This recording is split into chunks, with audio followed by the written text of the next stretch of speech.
All right, guys. Thank you all for tuning in again. Paul Linn here for Lethal Arms Network. I have a very special guest in Pradeep from Arm Wrestling News. If you haven't checked his channel out yet, go ahead and take a look on YouTube. That's Arm Wrestling News. He covers everything, all the latest stuff that's happening, has already happened, or is about to happen in arm wrestling. He touches on all topics, whether they be touchy or not. And if you haven't subscribed, please make sure you do so. So again, thanks for joining, and we're going to do a little recap for King of the Table. I'll let Pradeep kind of lead the way for this, and we'll get our opinions on how we thought things went. Thank you very much, Paul, and more thank you to accept my invite to be on your own channel. You're welcome on your own channel. Your channel needs you. Yes. Hey, I need motivation. I need constant motivation. And for those of you who don't know, Pradeep has been putting his foot in my ass a little bit, say, put some content. He's been willing and kind enough to be able to help with some topics, and I appreciate that. So, Paul, let's start first with the hot topic, King of the Table 5, and good matches, good matches. Before everything started, what was your thought about the card? Did you like it? Did you think it is under promoted, not enough good matches? Be honest, before you saw those matches, what was your opinion about the card? So we got to talk about the card you and I did on your channel. If anybody wants to review that, that's out there on Pradeep's channel. I don't know if I discussed my overall opinion of the card and the matches that were made as a whole, but I think coming into these matches, I was leery about lopsidedness and especially on certain ones. And man, the card really delivered. And I was wrong on some of my predictions for sure. Very happy how things played out. And I mean, the big one was the Schoolboy, College of Shell, and Ryan Bowen thing. But I thought that couldn't have played out any better. I'm sure we'll get into that match and some of the stuff, some of the stuff that took place that led up to who won what. So let's start with the first match. Since you mentioned it, which side you were on? The side that was saying that Khalid is not trained enough, Schoolboy is bigger, he's stronger, he's going to destroy Khalid, or can Khalid do something? Which side were you on before the match? I was on the Schoolboy train. You remember our discussion? I said, "There's just I don't." And you were right. You were right in that I didn't think he was going to go into a deep hook, and he did. And he showed, in my opinion, that he was stronger there. That match played out very interestingly. Not a super fan of the straight arm stuff. I think we've kind of talked about that before, but really that was the thing that changed that match. I think had that match gone into a hook 4 times in a row without all of the Kings moving and dropping and straightening out, I think Schoolboy wins the match. I, however, did not think that he was going to win in a deep hook. Look, I was thinking if he was going to get into a hook, it was going to be pronation driven, pronator protected. But man, he really slammed in there, which showed that he's not a one-trick pony anymore. The interactions that I've had with Alexander, pulling with him here in the States and everything, he seemed to want nothing to do with any inside pulling at all. Maybe it was just because he was going with his ace and he was perfecting his ace, but he showed that versatility, which to me is really exciting. And it kind of showed and gave us a level of what Khaled's actual arm strength is too, which is clearly at a pretty high level as well. But he still relies so heavily on pronation and containment that I just don't think he felt comfortable in there. And the minute he started to extend, it went to, the panic move or whatever we want to call it. I remember you were saying that I remember you were saying that you just cannot imagine how Khalid can be weak inside a hook, and we saw that he was strong enough to hang in there as well. He got stretched out a few times, but it was strong enough. And this one thing that you mentioned about Schoolboy getting in the hook, this is one thing that I was forcing onto everyone in all the conversations. I had some conversation with you and many other arm wrestlers. I was literally forcing this thought on everyone. Just trust me, Schoolboy is not going to top roll Khalid. He's going straight into that deep hook because his hand is incredible. Like every arm wrestler that has been to Dubai will tell you the same thing. It is almost impossible to top roll Khalid. Now we saw some guys like Levan. Levan was letting Khalid cup and he was just rolling out of his hand like that. But there are not many Levans in this world. That's Levon. I mean, I know how clean and crisp and technical Alexander's his it's just so proficient, his top roll movement. And in my head, my thoughts were that no, he's not going to fold Khaled's wrist back. He's not going to open his fingers up. My thoughts were there was going to be enough static pronation, enough back pressure to pin him with his wrist. So in my mind, I thought, okay, this is probably the best route for him. And that I mean, we saw him try and slip. I mean, Khaled's like a vice grip. I mean, the way the matches played out were really interesting. You know, once we got into the desperation move and the straightening out and everything, we saw climbing. You know, we saw Schoolboy, quote unquote, top roll, but that was based off of adjustments and what Khaled gave him. But I mean, talk about like a back and forth match. My personal opinion, and I've said it before, and I saw some interesting posts out there on some of the discussion groups about forget who put it out there. Somebody said something about instituting an armbar rule in that it's a submission if your arm goes straight. And I mean, I don't think it's a viable way to articulate it, but I am a believer that if the arm is straight, like truly fully extended, in my mind, regardless of shoulder level, that to me is a pin. In that you are using bone structure completely, no musculature other than maybe a little bit of pronation.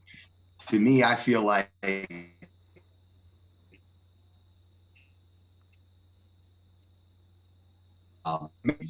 that could have went a complete different direction had that open in place. I think, you know, with the different rule sets, I like the looser rule sets. I know you are the opposite. I like the looser rule sets because we get to see these awesome matches.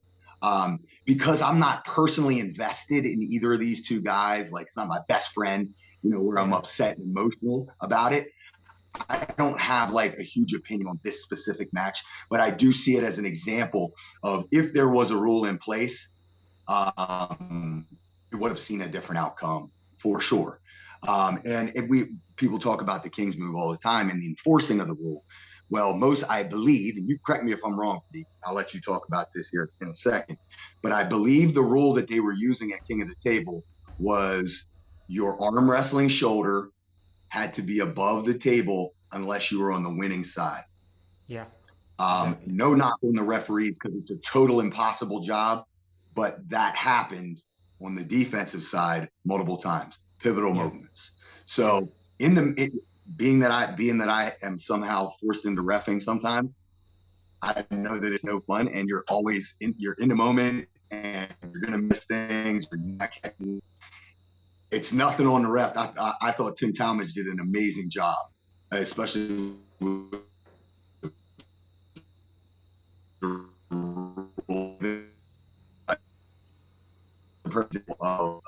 straight arm. So what were your thoughts? First off, what are your thoughts on that move? Your audio got cut off. I don't know if it is my connection or yours. So what were you saying again? Okay. I think we're back again. I don't know what happened.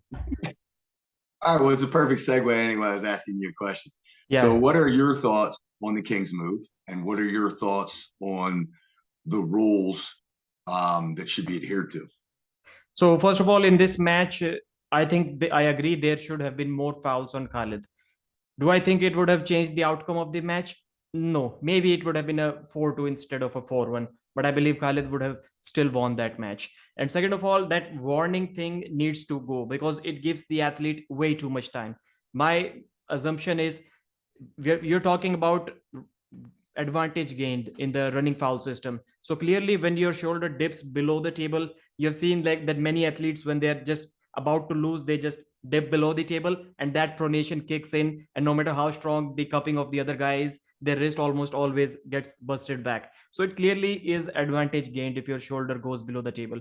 So as soon as it happens, immediately you should allow one foul. And my general thought about these rules is I do not understand how three foul system can go away with running fouls. I do not like that system. If you're following running fouls, you're already giving enough space for errors. Like if you have an accidental elbow pop, it is given as a running foul. You have another chance to correct it. That the round is not over yet. You have one more foul. Three fouls with running foul, I think it is way too much space to play with. And guys like Khalid or others who have strong kings moves or good endurance, they're always going to win under this setup where you have running fouls plus three fouls, plus you need to be defeated four times to win in a super match. If the strength gap is close, these guys are never going to lose, whoever has the king's move. I think it is way too much lenient of a system for guys like Khalid and maybe Michael as well. Like Michael, maybe he lost some matches, but if you guys give like guys like Michael or Khalid who has king's move, three fouls plus running fouls plus 6 round format, it is very difficult to beat them. So for me, it should be two fouls with running fouls, or if there are three fouls, then no running foul. Immediately stop the match. Right, and I think it's kind of how they enforce that running foul. If there's a three foul system, so in my mind, if you straight out in defensive position, one foul, get up, two fouls, get up, three fouls, match. Like if the cadence is quick enough, I think you can get away with it, but it has to be strict. So if you're going to use runners, you need to be strict on the runners. So I think we've, especially in the United States a little bit, we've adopted this loose rule system. And then we've also started to ref matches loosely also. So if there's a three runner, I think we should be calling micro fouls. If there is a two foul, if it's a two, with runners, I think there's room for there's no advantage game. But that's a great, you make a great point too. And I think some people don't realize that the King's move, when you're trying to contain it, and your wrist flexion is currently intact in the match, and you are hanging on to that person for dear life, that they foul the KOTT, that gas tank in your wrist is diminishing, and once this thing goes, you're not getting it back for the rest of the match. So that's the tricky part with the King's move. If you try and hang on to it and enough time goes by, whether that person wins that match or not, that damage to the wrist flexion is done. And that's not coming back anytime soon. So, yeah, it's interesting. And under this format, only one round is enough to do that. Like, say, for example, you're schoolboy and I'm Khalid Jashel. I'm not worried about fouls or getting pinned once. I know my King's move is efficient enough to tire your hand and wrist out, pump your forearm. So what I'm going to do, I'm going to straight away go into that illegal King's move round one. Maybe I stay in that illegal position for some time, then in illegal position. And if I think I can still get pinned, I do an elbow foul. Some damage on your arm. Second time again, I'll do the same process for 10 more seconds. Then another foul. Third time again, same process for maybe 15 seconds this time. Then I have the third time, but already about 30 seconds of damage on your arm and you're just up 1 pin to 0. This is why I believe that this three foul system is highly inefficient. Right. And I mean, I guess, I don't know, the King's move really brings that stuff to light, because I think if the King's move, like if King's move was not a variable in arm wrestling, which I'm not saying that it shouldn't be, I'm just saying if that was not a variable, like if the minute your arm went straight, match over, pin, if that's the case, I think that maybe that three foul running foul system could be a little bit different. But I think the King's move is such a bit, and when you really break it down, like arm wrestlers, we're talking these anatomical movements all the time, right? So we're talking pronation, we're talking supination, flexion, extension, all this stuff. So pronation is such an important part of arm wrestling. And I think sometimes we think about it as arm wrestlers, a traditional format, we are thinking pronation through the elbow joint, on the lower half of the arm.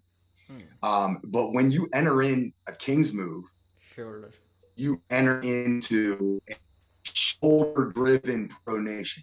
This fully pronated, and then this. You know what I'm saying? So you pronate from the elbow here, and when you straight, you can pronate from the shoulder. It's a whole nother piece that you can access it in a non-open position. You can rotate this way, but you get more the further you get out. And it's such a, you know, Devin loves the King's move from a fighting aspect, from like an option. And it's hard not to acknowledge that perspective because it is a whole nother range in the open top roll game, to the sport as a whole. But it's just optically, it's so displeasing, at least to me. And then when you wind up with two guys doing it, it's terrible. As long as the shoulder is above the table, I like the King's move. I don't care if the arm looks completely straight or not. Paul, I'd like to ask you a few quick answers, to get a quick answer from you about few matches, some hypothetical situations. Who do you think today wins between RVJ and Schoolboy? RVJ. Okay. RVJ. I do. And I think we're dealing with something very similar there. RVJ is top level elite containment, hand driven arm wrestler. If there is someone under Schoolboy's weight that can handle that top roll and contain it, Rob is probably the guy to do it. I don't think that Schoolboy would have the inside option against Rob either. Yeah. I think that would favor Rob. And if that match happens between RVJ and Khalid Jashel, who do you think? Do you think Rob can top roll Khalid? No, I do not think that Rob can top roll Khalid. I would love to see those hands match up because Rob has an abnormally large hand too. Yeah, I would love to see them both go outside and see what would happen. I do think that Rob would comfortably contain Khalid and that he would bring a little bit more in the inside game than Schoolboy did. And I also think Rob would probably adjust better to the King's move. I think we would see a little bit more technical adjustments. I think we'd see him climb and stay high and not blow his wrist out. I think the experience there from Rob would be the difference maker. I don't think it's like a super insane strength difference. I think it's just Rob is a more proficient arm wrestler with more options. And I'm trying to look for some opponents for Khalid because Khalid has proven in these two King of the Table events that he is an asset to the Dubai guys. They are going to invite him over and over again, and he has already called out Ryan Bowen for a fresh match. After that, he has also called out Monster Michael Todd. I don't think that is going to happen. So I'm thinking about maybe Khalid versus you, or maybe Khalid versus RVJ. How do you think you can match up with Khalid?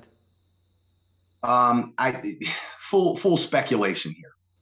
And just being totally honest, I don't see myself being able to slip against Khalid. So that limits my options. You know, I like the strap. So that poses a problem. Do I think I can hook him? I do. Yes. I think I can hook him, and I think I could bring a little bit more to the table than Schoolboy did. That said, I would not engage in some of the stuff that Schoolboy did when we got into the King's move. That's when the slip would come. And even if it was underneath, I would not hang on to that, would not want anything to do with that. But yeah, I think I would probably give myself a slight edge inside, like just being sheerly on the arm. And I think I would be able to probably initiate the position I want. The biggest factor would be that pronation, and then that King's move and how I dealt with it.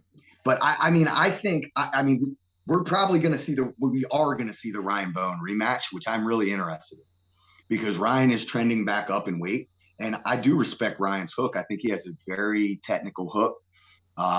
Obviously, the version of Khalid that he faced was very, very diminished. And I would love to see both of them have time to prepare for that specifically. And I think it's really interesting based on their characters, the characters that they are in the arm wrestling community. And I'm not counting Ryan Bowen out on that because I think that that's Ryan Bowen's Super Bowl. You know, like we talked about like his match being a no-win situation. But the reality of it is what he was playing towards was a rematch. And for him, that was a win. So optically, it still doesn't look great per se, as far as like, hey, Was that a great win for me? Is that a career win? No. And he acknowledged that. But what it did was put him on the path for another really, really huge opportunity. So he did make it work for himself for sure. And I liked the way that he handled it. And I liked that he tried to bleed Khaled and it didn't work out.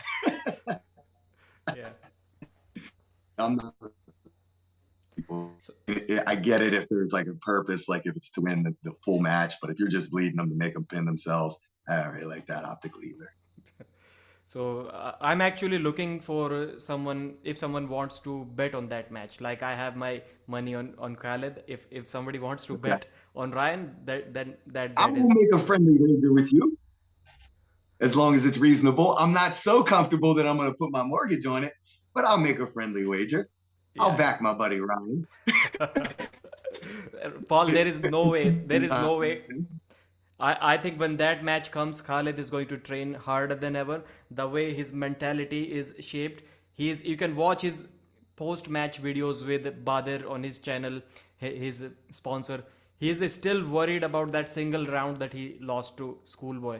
He was like, "No, man, the referee let him start in a hook. That is why I lost that. That man doesn't like to lose, and he's going to train for that match for sure." Like Ryan Bowen till date is going to see the best prepared Khalid that has ever existed on the table.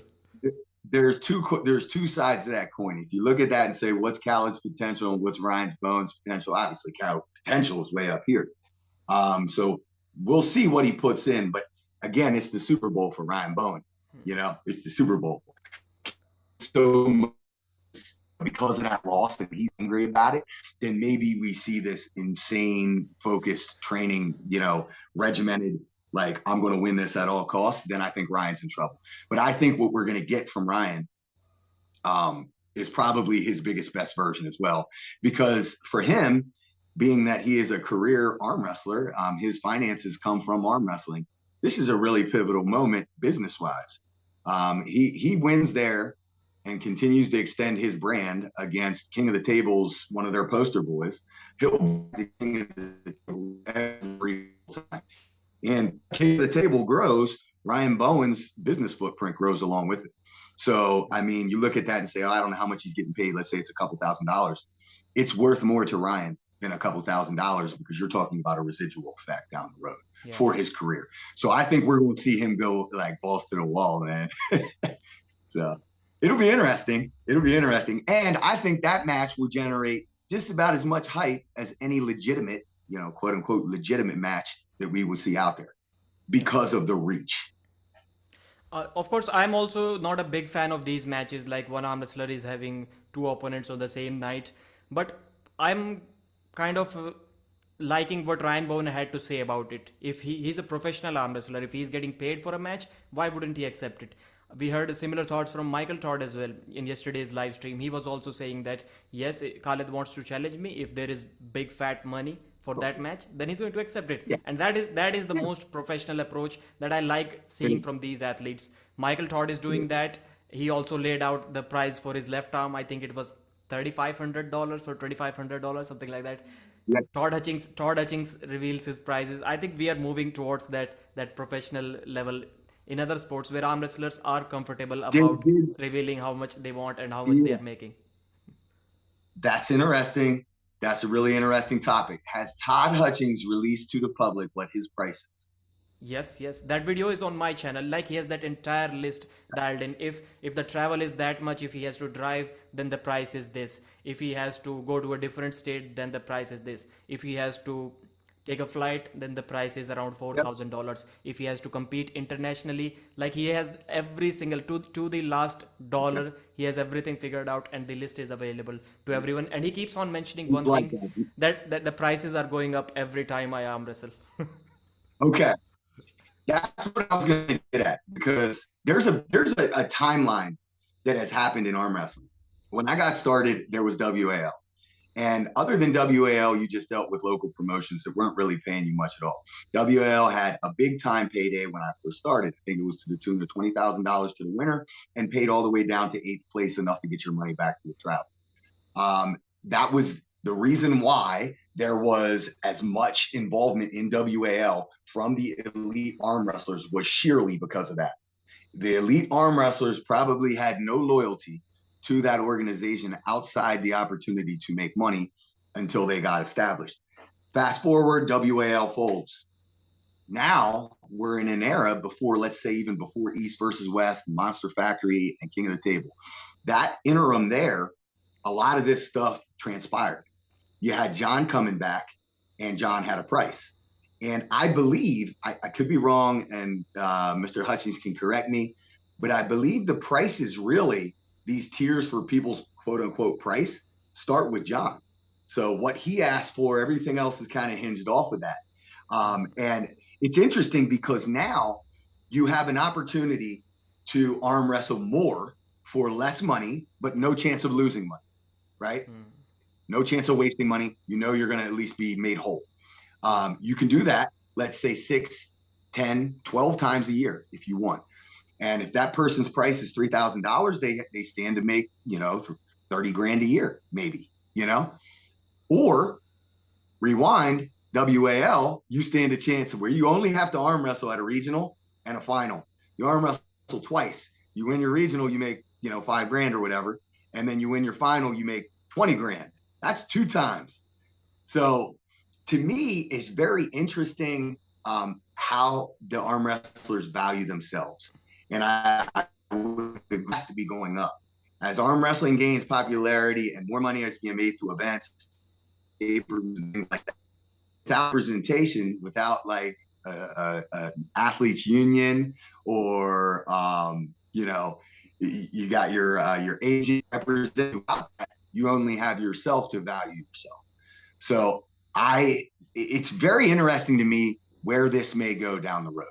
And there's still the purists in the sport who I put myself into that category. Like, the money doesn't drive me, but it is also an added bonus. Like, okay, I'm not going to lose money doing this. I spent so much money, so much time losing money early on that it's nice not to have to worry about losing. But I would rather go to a promotion like East versus West because I like the promotion, because I like Angle, because I like what it's about, and I like it. It's a purist arm wrestling promotion. I like that. I will always prioritize that over a little bit of money. But as you said, professionalism really comes down to dollars and cents. So what do you think is going to happen if arm wrestling progresses on the trajectory it's on right now? What would you project Todd Hutchings' price to be in 3 years? 3 years from now, that totally depends, Paul, on what the top guys are getting. My assumption would be whatever the top guy is getting paid, maybe Todd Hutchings deserves 4 times less money than that. Because yes, Todd is really famous. He's also uploading videos on YouTube. And those videos, I keep on coming back to that topic. Some guys see the revenue that the videos are making, and it is entirely not about that for professional high-level athletes. Like, if Todd Hutchings, his prize money, he quotes, I'm assuming, and I think my assumption is correct, around 5 to 5.5 thousands. This is what Todd Hutchings is asking in Jersey. Maybe his price is up to 6,000 right now. But if he had, let's say, 100,000, 200,000 subscribers, I'm sure he would be asking for $10,000. And those 4,000 extra dollars, that much he can be making over every couple of months. So that adds to a lot. And this is how arm wrestlers need to take this topic. And about exactly how much he should be getting, it is difficult to guess, man. It is difficult to guess. Maybe somewhat similar to, like, do you know how much the bodybuilders are getting for winning these big events? I'm not talking about sponsorships and everything. I remember one video where Jay Cutler defeated Ronnie Coleman for the first time. They announced like $150,000, something like that. In 2005 or 6 it was. So maybe that we can go up to that place, maybe where arm wrestlers are getting $100,000. Maybe not in 3 years, 5 years from now. Right. And I think some of the bigger matches that we've seen out there, like Devin and Levon, I think there was $100,000 tied up in prize money between them. I think that's a safe assumption. But the thing arm wrestling up that say, like, well, hey, I'm ranked country, or why am I not getting these match offers. I deserve this much amount of money. The reality of it is even like myself included, let's be real. I'm not Devin Larratt. You know what I mean? And there's a million things that come into play with that. Let's say point where I could compete with that. It's never okay for me to expect any type of payday like what Devin Larratt's getting. The easiest comparison is boxing.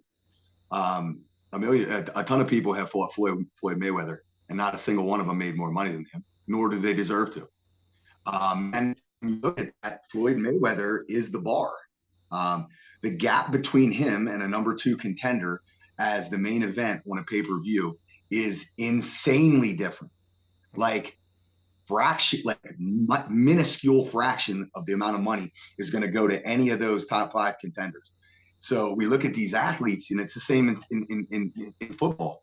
The top tier guys get paid so much more than the middle of the road guys, and that's really where arm wrestling sits too. You know, and when you say like that 4 times amount, right now, that's in comparison for somebody like Todd Hutchins. But I mean, I don't know, very interesting topics, and it's very interesting to see where it goes. I wish people were a little bit more upfront with what the paydays are, so that other promoters can get a gauge on how they can set their matches as well. But I think so many people keep that stuff close to the vest. It's like asking to see somebody's paycheck. It's uncouth. You don't do it. But I'd love to know the information. Yeah. Since you mentioned it, let's show them the first example. Who you are going to face at the Monster Factory event in December, and how much you are getting paid for that match? Oh, Pablo. He's a 242 guy. He's way up there. If you don't know Pablo, he's all over the place. Just had a match with John Brzenk and everything. So I believe, and I might be, honestly, I don't think about this stuff. Like, I do those matches because I love the promotion and I like Michael Todd. And I told Michael from the beginning, I really don't care. You know what I mean? You could just, if you cover my travel, I'm good. The interesting part about this, and I think I said this with Artem before, is it costs me more to go to Arkansas than it does to Istanbul. For whatever reason, flights out of my area to Arkansas, the first time I went was $1,100. Crazy. So I took a little bit of a loss on the first one. I think I'm getting $1,500 to show. No win bonus, no nothing like that. Include my travel in that. So when it's all said and done, if I can get a cheap flight, maybe I come back with a couple $100. But I love the promotion. It's an investment in myself because of the viewership that he gets through Redcon One, Black Rifle Coffee, 9 Line Apparel, and the people he's working with gives that promotion a reach outside of arm wrestling, which I think is invaluable. And you know, I'm not one, like I'm not diligent at building my brand, but I do also see opportunity in it. You know, competition. To me, that's the lowest hanging fruit. It's harder for me to get on here and make videos consistently and do all that than it is to go arm wrestle one event. Yeah. So $1,500, I believe it is. Michael might text me like, "What are you doing? Why are you saying that?" You're covering your own expenses? Travel expenses? Out of that money. Yeah, it's included in that money. So, I mean, realistically, you shouldn't. I don't know why the flights are crazy from Harrisburg to Arkansas. It's ridiculous. I can fly to Florida for like $67, but it's $1,100 to go to Arkansas. So, who knows? I was also checking flight rates. Maybe I want to go to Turkey or to Dubai, and the price is like maybe $500 if I'm not correct. Somewhere in that range, $500-$600. Yeah, I think my flight to Istanbul is 800, something like that. It's not bad, you know. And you know, I think I love that promotion because you don't have to worry about anything. He takes care of it. Engin takes care of it. Yeah. He booked my flight for me, and then you stay in the hotel. Here's your room. Go ahead. And oh, by the way, you got breakfast, huge, crazy buffet breakfast there. It's a beautiful hotel. And then he takes you to dinner every night. So, I mean, you can't ask for a better treat. Yeah. And I think, Paul, arm wrestling is the fastest growing sport right now in the world. I'm not sure if any other sport is progressing at the rate of arm wrestling. I'm talking about growth. And there will be lots of opportunities for people who are involved in arm wrestling in making a career. Like, I always talk about myself. I'm not even arm wrestling, and I can easily, like enjoying my day. I can make a career. I can make a living out of arm wrestling, with including everything, all the expenses for my family as well. That much I can cover if I make $1,000 a month from arm wrestling, and with King of the Table, East versus West, it is not that difficult. Once Engin was saying that after the first or second event, when the streaming quality was not that good, Engin was frustrated, he was mad at himself, and he was like, I'm not going to organize anymore. Then I kind of motivated Engin Terzi. I called him and like, Engin, no, actually he called me, I think, and I was like, Engin, think about guys like us. we are we Yeah. are we are making a You're living taking food because off my plate. yeah, this is literally what I said. You're taking food off my plate. Like, we guys like us, we can make a living just because you are organizing your events. So it is not about you or the athletes anymore. And as time passes by, these guys like me are going to increase, who can just make a living off arm wrestling, just because guys like Engin are organizing events, and just because guys like you are competing there. So it is a win-win situation, and there are many countries right now where you can, if you can make a living from arm wrestling, $1,000, like if you can make a living on $1,000 per month, and there are many countries like that. I think that much is easily achievable in today's world from arm wrestling. That much can be done. Yeah. And you know what the most interesting part of that is, and why I think that is the case with arm wrestling, is the fan base. Yeah. It has the absolute Loyal. best, Yeah. most loyal, most active, most like insanely dedicated and obsessive fans ever. They watch everything. Like the Yeah. guys who comment, I can go to any different arm wrestling stream. I'm going to see these people and then a bunch of people I don't know. These guys are unbelievable, and then they do, and it's huge. Like I don't usually turn on in my lives unless I'm going to raise money for an event or something like that, because I don't really want that. But those of you guys like who are doing this full time, like the Aussie arm wrestler, like these guys are crowdfunding people's careers. Like they're incredible. And I've always said it from the arm wrestling promotion aspect. So this just some insight. So James Reed and I, we host tournaments in the Northeast in the United States. And we've got a great foothold, and we have such a tremendous group of people who are loyal to us. It's awesome. But when we started out, we looked at it as a whole. So many people want to have these super match cards and they want to bring the big names. We said, you know what? Why? We are creating an event for arm wrestlers to arm wrestle. Not necessarily something with high production quality. We are creating a tournament to really provide what is needed to the arm wrestling community. And we took a special focus into the amateur and novice guys, because those guys are crowdfunding the entire sport. If I hold a tournament and I put out the weight class Northeast, we get big tournaments. There is never, ever anything close to the amount of guys in the pro class as there are in the amateur and novice.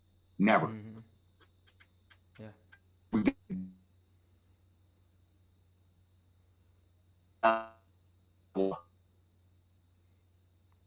I think the connection is bad. One second. Why give them what they want? So I don't know. I think the growth is really not just due to the people putting the promotions out there and the arm wrestlers competing. I really think it's based off of the amazing fans that we have and the amazing support we get. Thanks, Paul. Yeah, and it all like adds up. Talking about YouTubers, all of the YouTubers, they're kind of bringing outside money into arm wrestling, or at least into arm wrestling families. Like, let's say if I make $1,000 per month, maybe $150 from that are through memberships and super chat. That is money flowing from arm wrestling to arm wrestling. But those $850 Right. per month, those are coming from Google AdSense. The companies are paying that. So it is kind of bringing outside money into arm wrestling, and it is also from that money we buy the pay-per-views. From that money we are allowed to produce more videos, promote events more. Maybe we can help with a few pay-per-view sales. So I think it is a very good thing which everyone should do. That's such an important key. Like if you look at arm wrestling as a community, which it really is, it's a really tight knit community. anytime you go and get money from outside sources, outside sponsors who don't have a foothold in arm wrestling, and you bring it in to the arm wrestling community and use it to expand that, that is the way to create growth, you know. And that's the way, you know, culturally, some of the wealthiest cultures in this country are that way because that's what they do. They go make money outside, they bring it back into the community, and they all, you know, centrically benefit from that. I mean, it really is the key to success for the sport. And as we go out and get more outside sponsors and we get a little bit more attention in the outside world, it'll multiply. Okay, Paul, we cannot get more so tell me about the rest of the yeah what tell me about the rest. We got way off track. yeah. Tell me about your take on the next matches from King of the Table. So let's talk about your Lachlan Adair. Yeah, Lachlan, and I don't think there is much to talk about in that match. Like, I expected Vitaly, like not Vitaly, to Irakli to be kind of fast, to kind of disengage Lachlan's power, but it looked like he did not need to disengage anything. He just went straight through him. He was way too much powerful. I feared that would happen. I think somehow the general community, maybe because of Irakli's match with Todd Hutchings, don't give him the credit he deserves. He is super, super world level, top tier, unbelievable, and only getting bigger and stronger. He's still young. So I did think that one was going to be one-sided. I didn't think that Irakli would show the level of dominance and control that he did. It actually looked like, you know, we think Irakli as a, you know, a posting top roller with speed and a great hand, but it appears that it's a scary thing. Mm-hmm. So let's talk about the final match. Of course, David Dadikian and Artem Morozov was also awesome. Maybe that topic is for another day. Let's talk about Dave Chaffee versus Vitaly Laletin. First of all, do you think that this is one of the or the best super heavyweight match that you have ever watched? I mean, I'm struggling to have anything else pop into my mind that was better than that, and maybe it's because I'm slightly biased with Dave and everything. But I mean, so like when we look at some of Dave's last matches, and you know the questions that came up about Dave and his endurance and like, you know, adjustments, and you know, people ask, well, why didn't he do this? Why did he do that? Why did he, you know, why is he gassing out? So he put all that stuff to rest, like went way outside of his comfort zone, laid it all on the table and just gutted it out. Unreal. And Vitaly, from Vitaly's perspective, same thing. Like, talk about two warriors. I don't know if this is true, but somebody said he had to go to the hospital after the match. Is that the case? Yeah, he was taken out. He was taken out in an ambulance. Like, he was on a stretcher, like fully tied up. And those Russian guys, they were making fun of Vitaly. They were pointing the camera on his face when he was on the stretcher, and they were making fun of him. Of course, friendly jokes, but it was amazing to see. That guy's almost like passed out, and they're making fun of him. Well, it's ironic because, you know, in coaching and sports and in football, we say leave it on the field, right? Leave it all out on the field. So we got a football game tonight. It's Friday. You know, I'm sure before the end of that pregame speech, somebody is going to say, leave it all on the field. And nobody seems to really know what that means. To me, those two guys, I mean, just refer to that.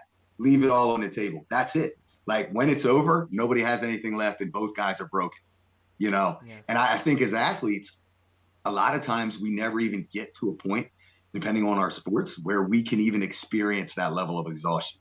So, I mean, for us to be able to experience it as fans is just incredible. And especially when it was a match that I wasn't sure was going to be good. Yeah. I wasn't even sure it was going to be good. I thought it could go one way, either way. I thought, you know, and to have it play out the way it did, unreal, man. Yeah. It was very difficult to expect such a long war from either of these athletes, because everyone was saying that yes, this match is extremely close. It is 50-50. It can go either way, but it will go either way very fast. If Dave starts dominating, he will keep on dominating, and if Vitaly is out of reach for Dave Chaffee, then Vitaly is going to finish quick. But nobody expected that, and those two things that made it so much more dramatic and almost kind of a fiction or a movie, and those two things were blood coming out of Dave Chaffee's hand, and the Yeah, hand peg was completely red, and as you mentioned, yeah, Vitali being taken out on a stretcher in an ambulance. yeah. Those two things made this match much more historic.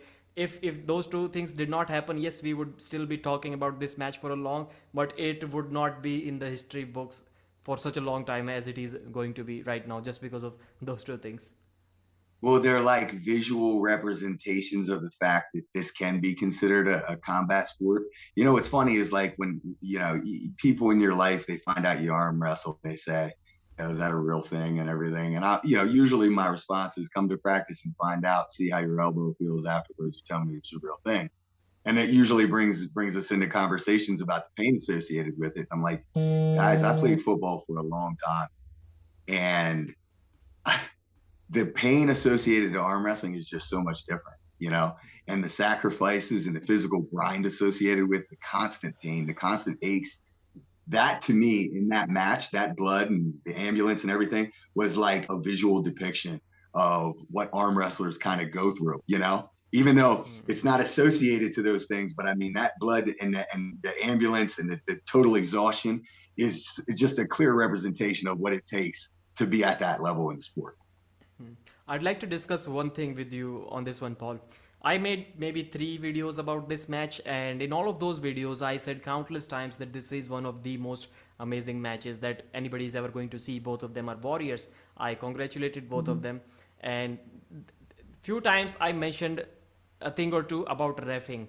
The few things that I do not, and everyone in the comment section is like, Pradeep, you're disrespecting Dave Chaffee's victory. You're you're just a North American hater. And I'm like, 90% of the things that I said in the video were positive about the match, and you are focusing only on the 10% things that I if nobody and this is one thing that I keep on telling everyone right now, Paul. Nobody in the arm wrestling community, I'm talking about the YouTubers, none of them has the guts to speak against any promotion. You will see, you can see, go to any channel, and they will be always be like, yeah, that was perfect. Zero times you will ever hear anything negative about the, and they were saying that you are disrespecting the sport, you're disrespecting Dave Chaffee by saying, by calling him out like that. And I was like, Dave Chaffee was in a referee's grip, and that was the final round. That could have been the final round. Vitali was up 3-2. It was the referee's grip, and Dave Chaffee started with shoulders like that, totally not squaring. So I'm like, if you are calling me out for disrespecting just because I'm calling him out for that, or the referee, I was not calling out Dave Chaffee. I was saying that to the referee. So saying that the shoulders should have been square in the final round, is that a disrespect to the sport? Or starting like this in a referee's grip in the final round of one of the most crucial matches, is that a disrespect? I'm confused on this Well, topic just because I called out. Do you think it should be, okay. it should be happening like how can you start like this in a referee's grip? So I'm going to talk about this on a couple of different levels. I'm going to start with I'm going to start with how people receive criticism, even if it's constructive. I'm usually, me personally, I'm usually not super opinionated. I'm not super emotional, you know, and I usually stay away from things that can be tough topics and stuff. You don't do that, and you do it in a very matter of fact, like black and white approach. Like, here's why, no emotions tied to it. This is what I think, which I think is good. The problem is like you said, maybe you're given 90% props and 10% criticism. No matter how much props you give, a lot of times people only focus on that one thing. I've had it happen in like Facebook posts, and I'm like, wow, I just wrote a long Facebook post. I had one like moderate thing in there, and I'm getting hate. Like, I'm sorry, guys. Please just read the rest of it and take it all in context. But people kind of, whatever their emotional triggers are, that if it triggers an emotional response, you're going to get that no matter what.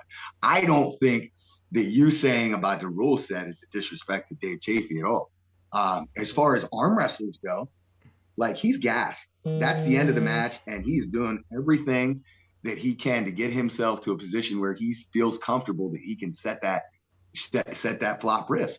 And as an arm wrestler, you like as a fan, you want the arm wrestler to do that. You should, in my opinion. You should want the in the setup, but fight fairly. You know what I mean? And you know, I have mixed opinions on how some people behave in the setup and everything else. But at the end of the day, it is on the referee to get that right, you know, and make sure that those things are straightened out. If an arm wrestler can get a little bit here or there, anyone who's a competitor is probably going to try and get whatever they can get within the rule set. So and then the flip side is, well, then is it a disrespect to the promotion and the referee? From my perspective, it is an impossible job to referee. It is impossible. And Travis Bajan always says, you know, my good buddy Bart Wood, he's the best ref out there, and he sucks. You know, he always says it, like, he's the best, but he sucks. And that's just what it's going to be for refereeing. So, I mean, I don't personally. I've never gone away from a match, even ones where I didn't really like how things went, and said, man, I lost because of that referee. I lost because of me not being able to manage the situation with the referee. That's me at the end of the day. So, I mean, I think you make a valid point for sure. When you're going to flop wrist, if your shoulder's behind me, that's an advantage. Sure. Oh, do I blame Dave for doing it? No. He's half dead up there. Yeah. I love that he did it. So, I mean, he did what he had to do. But yeah, it's interesting how people perceive things and what people take from the meaning that they take from your intention, you know. A few things, Paul, that I do not agree with. Like you were mentioning, it is an impossible job to referee. I think many referees would try to hide their mistakes behind this fact that people are saying that it is almost impossible, because once you are in a referee's grip, it is not that much difficult to notice somebody's shoulder coming from here to here in this position. And there's some people, the second thing that I do not agree with, some people say, well, why didn't Vitaly complain about it? Then why are you complaining? Maybe half second before the go, Dave was like this. And it was in that half second where it was completely, wrist was like that and shoulder was like that in a referee's grip. When did Vitaly have the time to complain about it? After the go, after the match has started? I'm not sure if he can stop the match in the middle, just recheck. This point would make sense if there is a review system. I don't think there is a review system in King of the Table, and it has to be there. Like, if you do not agree with some decisions, you should have a review, and only one review for the entire super match is sufficient, and you keep on getting that review again and again as long as you are correct. The referee's decision is overruled, and you keep that review.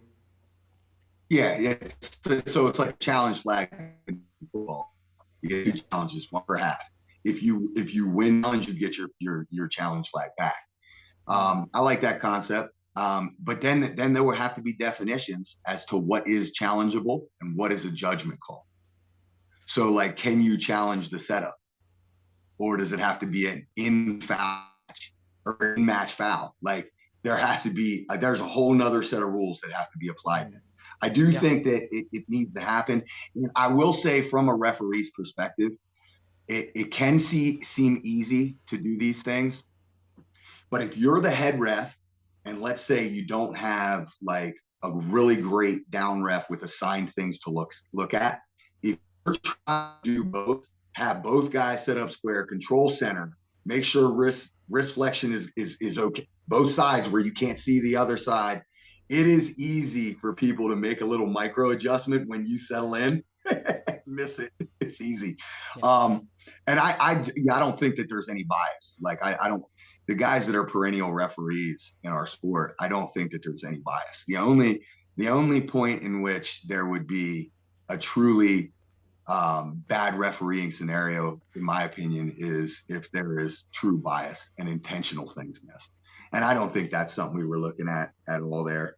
I do think he probably just missed it.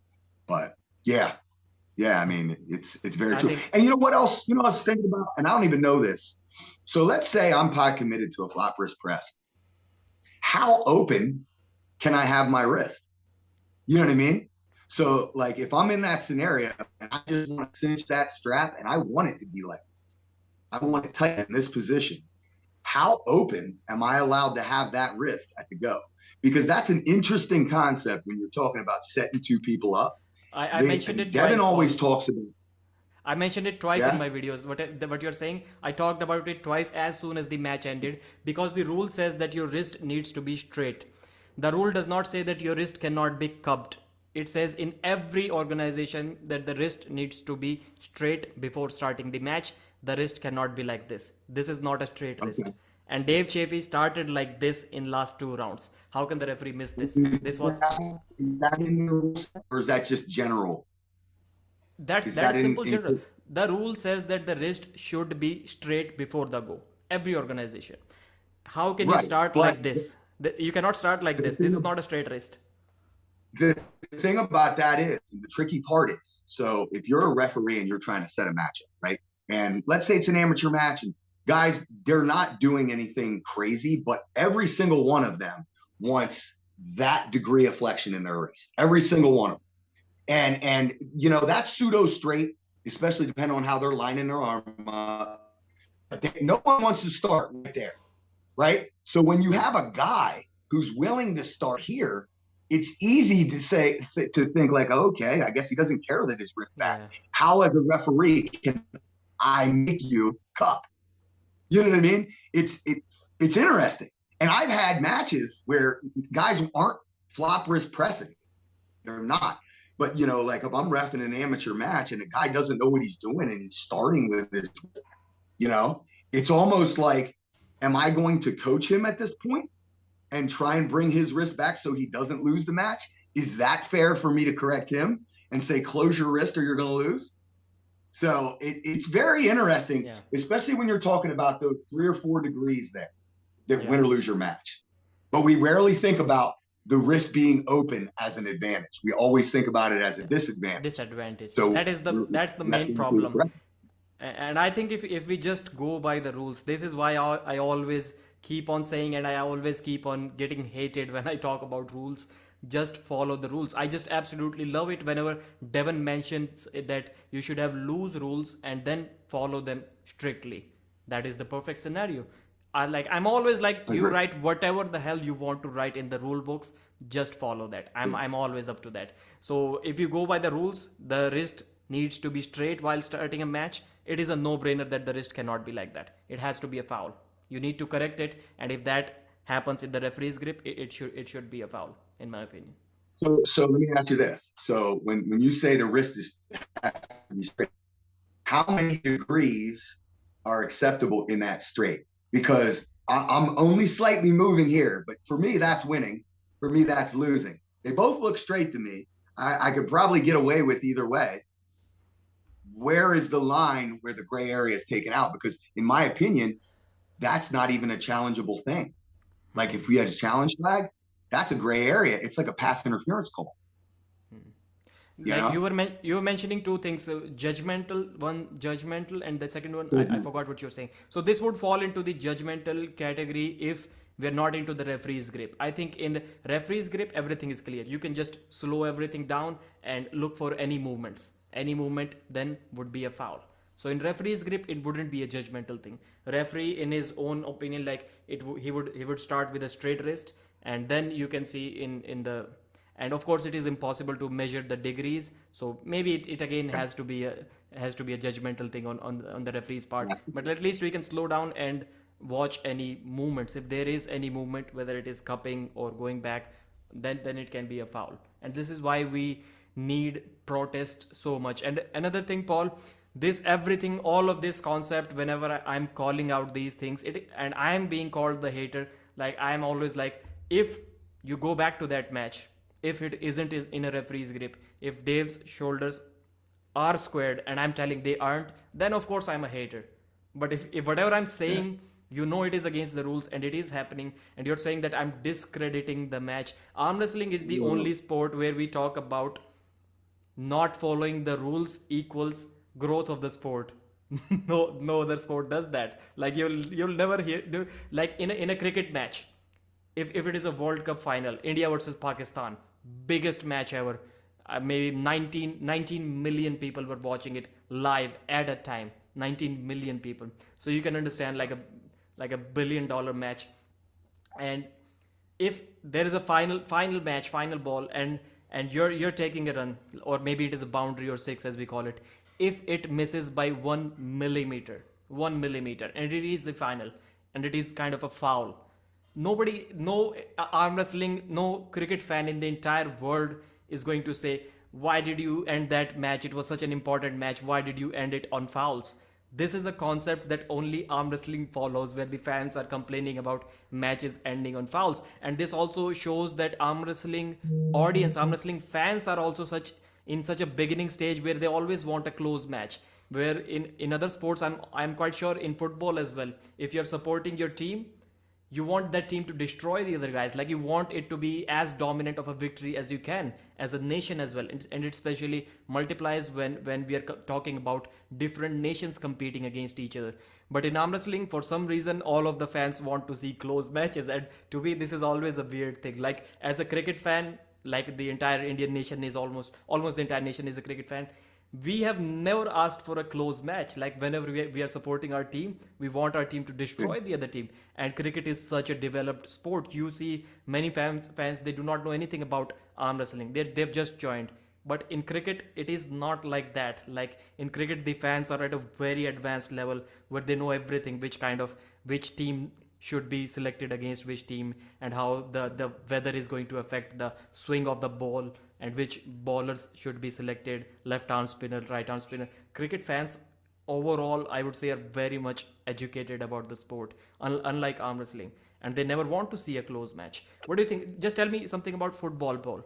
If you're supporting a team, if your son is supporting a team, would he want to see a close match against another team, or would he want to see a domination?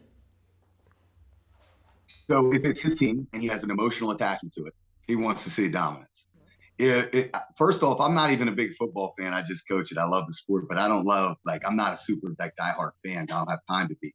But if I tune in on a Monday night, watch Monday Night Football with two teams I don't care about, I definitely want to see a good match. I want to see a good. I want it to be. I'd love for it to come down to the wire. I personally like defensive battles, so that's what I would want to see. Now, when you look at like the larger drive there, um, there's so much associated with like wagering and stuff too, that everybody's opinion on what they would see is a lot of times different. You know, you got so many bets going on overs and unders and all that stuff. Football has become so bastardized that it's a very hard comparison.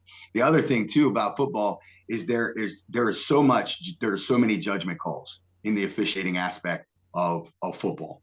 So we, like, from a coaching perspective, we must adapt to the set of officials that we have that day. So after that first quarter, we realized there are not many holding calls. They're going to let the kids play. That's what they'll call it. We're going to let them play. We're only going to call the bad ones. It takes us a quarter to figure out what these guys are calling. So it's one of those nuances to playing and coaching. Like you can flirt with penalties as a player, and certain officials are going to call stuff that could get you ejected from the game, whereas others won't. That's on the player and the coach to kind of figure it out. And I think that anytime when you talk about these rule sets, I think WAF was really the only thing that created a level of consistency in their referees. You know, the rule set's cut and dry, it's written. Then you have to create the consistency in the officials themselves. So in most of the other organizations, we just don't have consistency. So as an arm wrestler, if I'm arm wrestling in a tournament and I'm on a couple different tables, I got different head refs. I have to read that ref. You know, am I going to get fouled for a slight load, or am I not? Is this a ref that's going to allow my opponent to load? If they allow my opponent to load and I complain about it and they don't care, I have to now match and adjust. So there's always going to be those slight nuances. But I think you're right. I love the idea of, like, let's define the rules, let's make them loose and entertaining, and then find a way to consistently enforce them. And part of it is probably still the rules themselves not being so granular and defined black and white. Also, I think we still have a lot of gray areas. You know, that desperation move we talked about, we're gray areas. Yeah. You know. Another thing that I mentioned, they were taking like 3, 4, 5 minute rests in between rounds, and I said I absolutely hated it. Again, same comments. You're disrespecting King of the Table, and I'm like, have the rest time, increase that time period for 3 minutes, then allow 3 minutes. I have zero problem with that. But when you're saying in the rules meeting that athletes have 90 seconds to get back to the table, and you're not following that, this is something that I have a problem with, and that is a huge problem. Even Gary Roberts was also saying that he said, I didn't like that part, because whenever I watched, like I was engaged in CrossFit, like everything has to be right up to the second. There is not even a single second of wastage, and that happens in every other sport. You will not see another developed sport where the time allowed is 90 seconds and athletes are taking Yeah. 5 minutes in between. This is just unprofessionalism, and when I call these things out, Well, one comment that I get, that I get very often is, you are just burning your bridges with these organizations, with King of the Table, with Engin Terzi, by calling out, like I called something out in that match with the Jerry and Gennady, and I'm like, I don't need those bridges. This is actually a good thing. I'm running a news channel, and if I need bridges with these organizations, then it means I'm being biased. I do not need those bridges. Whenever I see something right. negative, I'm going to call them out. And what are the bridges they are talking about? Maybe I can get invited to commentate on some of the matches. That's all the arm wrestling community will have to support me, especially those big organizations. And I'm like, maybe you're misunderstanding, or I'm not able to understand what you're saying, but a news channel should never need those bridges with these Yeah. organizations. If it's true journalism and you truly are able to extract emotion, like take that out of the equation. If your responses to things that you're seeing are completely emotionless, I mean, you're not vested one way, shape, or form. To me, that's true journalism, and it takes balls to do that, and it's to take yourself. You know, I'm a big empathetic person, and I usually don't call things out because I have empathy for the person that might be affected by it. But it doesn't mean that we need those opinions or those things pointed out any less. Because how else do you grow? You grow through criticism. I mean, criticism is not necessarily a negative thing. It's what you do with it. And I think you're right about the time in between. If you go back to that, I mean, that is a huge pivotal thing. Yeah. I think a lot about it. Everybody genetically is made up different. Like if we both have a war, right? And if this match allows for more time to recover than a previous match did, how does that affect? And oh, by the way, longer time or less time is undoubtedly going to favor one guy. You Yeah. might not know who, but depending on your recovery time, your system, it definitely has an impact. So I think you do. That stopwatch has to start. If it's 60 seconds, that's what you got. Go get your arm rubbed out and put your horse liniment on or whatever you're doing, and then get back up there. And that's the only way we're going to have the consistency. And you're not wrong about that. And what it did too, also, is because there was so much time in between some of those matches, take such a long time from start to finish. Also, I mean, how many matches were on that card, and how long was the card? It was really long. Me personally, like from a pay-per-view perspective, I don't mind a long duration because I might not watch it all at the same time, which I didn't do. I had to go back and watch the Morozov match because I was at practice. But if I pay for a pay-per-view, I have it. I want it to be long. I don't really care. But that's me personally. Other people who say, I only got 2 hours to tune in. We need this to roll. I see that perspective also. That's why we need clearly defined rules, like increase the time to 2 minutes. Maybe 90 seconds is not enough. 2 minutes is the time. If you don't come back to the table, that is one warning. If 2 minutes 30 seconds pass by and you still do not come back to the table, maybe that is a foul for you. Another 30 seconds, another foul, or maybe a loss in that round. But then Tim Talmadge was saying that maybe they were kind of, he didn't use the word faking, but I got that from what he was trying to say, that those guys were pretending that they are injured, so not coming back to the table. Okay, I agree, but nobody was faking or pretending to be injured in that Schoolboy versus Khalid match, and still they took like 2.5 minutes, 3 minutes of rest. So there needs to be clearly defined rules on that thing. This is what I believe, and then just follow them. Yeah. Yeah. It's hard to argue that. Yeah, and Paul, I think I should be a referee. Maybe I will get some certifications. I do whatever I need to do to be a referee. I think I can be a good referee. Definitely not in North America. I think you guys will deport me immediately if I try to be a referee there. You can follow our loose rules, buddy. Hey, Because listen, I'm all for you. I will tell you this: it will open up a different perspective for you. It will, one way or another. It will open up a perspective of this sport that you. And the other thing about it is, being refereeing is going to make you a better arm wrestler. Every match that you experience, even as a referee, if you are in tune with what's going on, you will learn from. So, I mean, to me, that's the upside. Everything else is negative. and some people say then the match would have ended in fouls. I do not agree with this one bit. If you look at the arm wrestler into his eyes and you tell him that you are going to foul him, and of course he will not take you seriously, but when time passes by, first time he messes it up, foul, and you tell him again, I'm going to foul you out if you do that again. Yeah. I think I'm quite sure that the arm wrestler will not do that again. That theory that if I followed the rules strictly, this is another excuse that all of the referees have started using very recently in these last 12 months. That if I followed the rules strictly, the match would have ended on fouls. Do you want that? And of Well, course, everyone is going to say no, no, I don't want that's that. a thin line. And I think really what it comes down to is some intangibles there too. Like when you talk about like referee table control, there is a level of charisma and energy that a referee needs to have so that when they give that warning, it's heated. And sometimes certain guys struggle refereeing because they can't give that energy off. Like, because I do believe that there needs to be instances of warning. If you move in this ref scripts at all, I am going to foul you. Yeah. If they leave you, they will probably not move. If they don't, they're moving all day. So there's part of that, like that table control, and I think the best referees are really, really good at that. And Rather most of than the not warning you and then fouling you. Like if you as a wrestler read the referee and they're just telling you, like it's one thing where you read the referee in the tournament to see what they are going to allow your opponent to do, allow you to do. If you read that referee in preparation for your matches, you should have your data. But if you're pulling a super match or whatever, and this guy's he's the first one reffing, you got to do it in the moment. And if you get weird chintzy fouls, that's for a match too. Because if that referee tries to assert dominance by fouling, and it can sway things too, where somebody's not trying to do something egregious, or they accidentally did something that they didn't know they couldn't do. So it is just murky waters, man.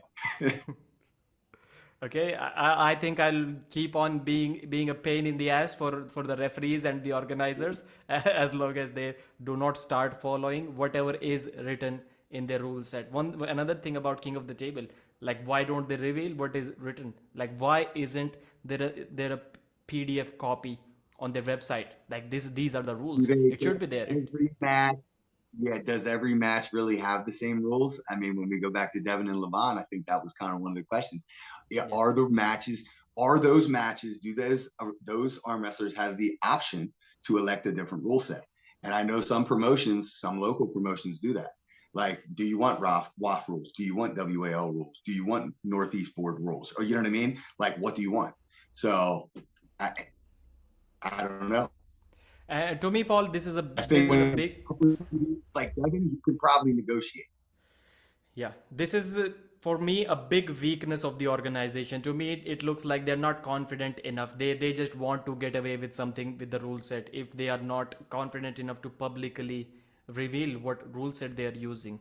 Of course, when you are reading them out, like why don't you have a copy of rule set? Why wasn't the copy of rule set revealed in the Devon versus Levan match?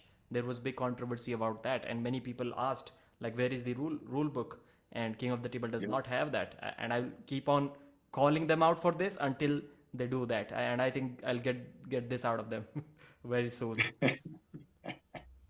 Yeah. All right, Paul. Thank you very much for being active Yeah. once again on YouTube. I think this is a journey that will keep on continuing. We'll have many, like Yes, I hope it does. maybe we'll have our I hope weekly it show. does. Another interesting thing, we were talking earlier about comments. There is an account called Fresh as a Daisy, and after finishing King of the Table, when I just started my King of the Table live stream, I think under one of the videos I got a comment from that account, and he was like, "Be prepared to expect Paul Linn to say that he just needs to hurry into something and he needs to leave mid live stream. And I asked him when I checked the comments a couple of days after, did you comment this before Paul left my live stream or after this? He said, of course, before. And I'm like, how did you know that Paul is going to leave? And he's like, this is a pattern. I've been noticing Paul Linn for a very long time. He does that in every live stream. Like he almost every time he has to do something that he needs to leave the live stream. Like, well, it was really funny. it's been that way for the fix because I have a cutoff time on stuff I have to do, and the fix can run for like 3 hours sometimes, and I can't do it. I can't do it, and it's like, I mean, how many times did we have to go back and forth until we found this block of time to do it? I'm just like, I'm bouncing from one thing to another. It's that's part of the reason why I don't do as much. If I can't squeeze something in a short window, then I don't want to do it. I'm like, shoot, I only got 20 minutes. Am I going to be able to limit this to 20 minutes, or am I going to have to drop? So it makes it really tricky. When I get asked for podcasts and stuff, I do my best to make myself available. If it happens, like if it's only one time, you know what I mean? All right, let me see if I can move some things so I can be available for that one time. But if it's spur of the moment, I mean, it's really hard for me to find 30 minutes in my day because it's just from one thing to another. But I'm done crying now. Yeah, this is also, I think we need more strictness with the time, especially about my channel. I cannot talk Yeah. about any other channels because when there is a guest, I cannot really interrupt them like we are running out of time and stuff. But whenever I do a live stream when I'm alone, if I'm like 30 minutes, I end it in 29:59. Yeah. I follow the timings. And this was the first time on your channel, maybe that is why it got extended. But I think 30 minutes, 45 minutes, we will stick up to a time Yeah. and then it will be more possible, more viable for you to commit every week. If you clearly Yeah. know that it is going to end in 30 minutes, then it will be easier for you.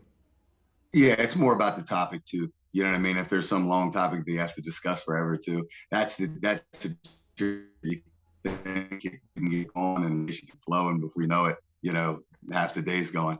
But But but Paul, yeah, no, I pretty that yeah, the timing of the interview or whatever time frame you have, it can also increase the quality of the conversation because in your mind you might be having 10 different things to say about a topic, but if you know that the show is only 30 minutes long and each yeah, guest is going to get 10 minutes to speak, then you will pick three out of those three best topics out of those 10 things that you have to say. That yeah, increases the quality of the conversation as well.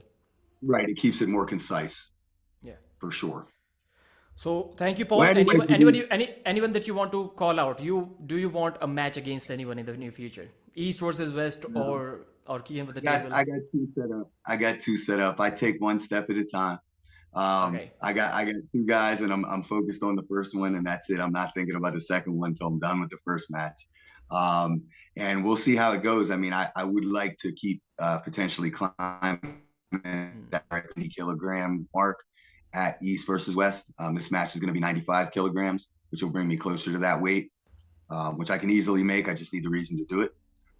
So to me, it's not a person. It's more like let's just progress on that 90 kg mark at the East versus West stage right now. All right, guys, we have been on for almost 1 hour, 20 minutes. And if you guys are still here watching us to speak about random topics, you guys are legends. Yep. Thank you very much for your support. Subscribe to this channel, Paul Lynn's channel, and my channel will also be somewhere in the title or in the description. Thank you very much, Paul, and thank you very much to all the viewers. Thank you for coming on, Pradeep. I appreciate your motivation. I'm out.